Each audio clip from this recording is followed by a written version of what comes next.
D-Day, June 6th, 1944. Allied soldiers aren't storming a beach yet. They're pinned down, dying, inside landing craft, waiting for something the Germans have never seen, something the Germans had no defense against, something that, if it worked, could end the war in weeks. A 10-foot steel wheel, spinning at terrifying speed, spitting fire from 60 rockets, packed with over a ton of explosives, racing across the sand like a demon sent from hell itself. This wasn't a movie. This wasn't madness. This was British engineering at its most gloriously insane. Welcome back to Allied Sabotage Vault. I'm about to show you the most spectacular secret weapon of World War II, and why its failure might have been deliberate. Stay with me, because this story ends somewhere nobody expects. It's 1943. The Allies have a problem that keeps Churchill awake at night. Hitler has built a wall. Not a metaphor, a literal wall, stretching 2,600 miles along the entire coast of Western Europe. Concrete bunkers 3 meters thick. Artillery that could sink ships. Tank traps, landmines, barbed wire, and behind all of it, SS divisions who had been told, no retreat. Intelligence reports landing on Allied desks were brutal. Direct amphibious assault, catastrophic losses, tens of thousands dead on the beaches before they even reached the first bunker. So Churchill called in a special department, a department with perhaps the best name in military history, the Department of Miscellaneous Weapons Development.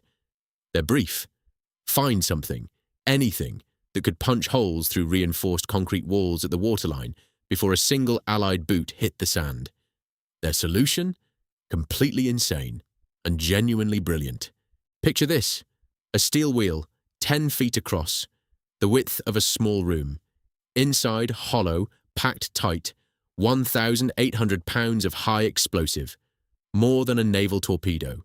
Strapped around the rim, 60 to 70 cordite rockets, angled just so. The plan: launch it from a modified landing craft. The moment it hits the water and reaches the beach, every rocket ignites simultaneously. The wheel spins, it accelerates, it races across the sand at 30 miles per hour, a Catherine wheel the size of a house, roaring toward the German fortifications. On impact, the bunker doesn't have a wall anymore. They called it the Panjandrum, a word that means something grand and pompous and slightly ridiculous, which, frankly, is perfect. They tested it on a remote beach in Westward Ho. Yes, that's a real place, in Devon, England. Early 1944. Secret trials. Senior naval officers watching from a safe distance. The first run? Surprisingly good. The wheel thundered forward, rockets blazing, exactly on course. People actually smiled. Then came test 2. One rocket misfired, then another. The wheel began to wobble, then list, then it turned. 60 rockets, 1 ton of explosives, heading directly at the group of observing officers. The film footage still exists. You can watch Royal Navy commanders in full uniform, running, sprinting, diving behind sand dunes.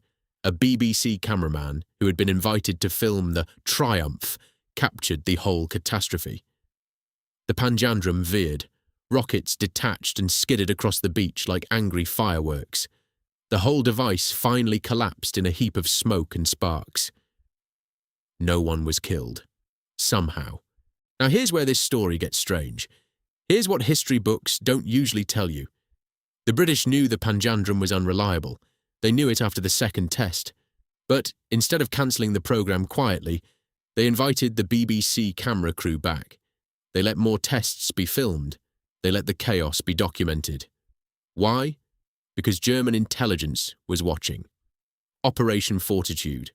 The massive Allied deception campaign designed to convince Hitler the real invasion would come at Pas-de-Calais, not Normandy, needed noise.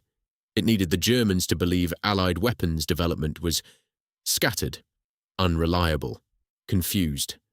A giant rocket wheel that couldn't go straight. Perfect propaganda. Some historians argue the Panjandrum's failure was partially staged, or at minimum deliberately publicised, to feed disinformation to Nazi intelligence. Whether that's true, the Germans never did see it on D-Day, and D-Day succeeded. Make of that what you will.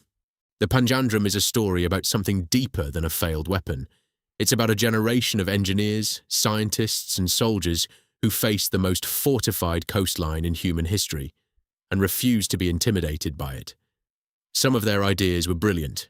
Some were catastrophic. Some were a flaming wheel chasing naval officers down a beach. But they tried. All of it. Because the alternative was worse. If this story hit different than you expected, that subscribe button is right there. Because next week, we're going inside the most terrifying British deception operation of the entire war. Something that makes the Panjandrum look ordinary. You don't want to miss it.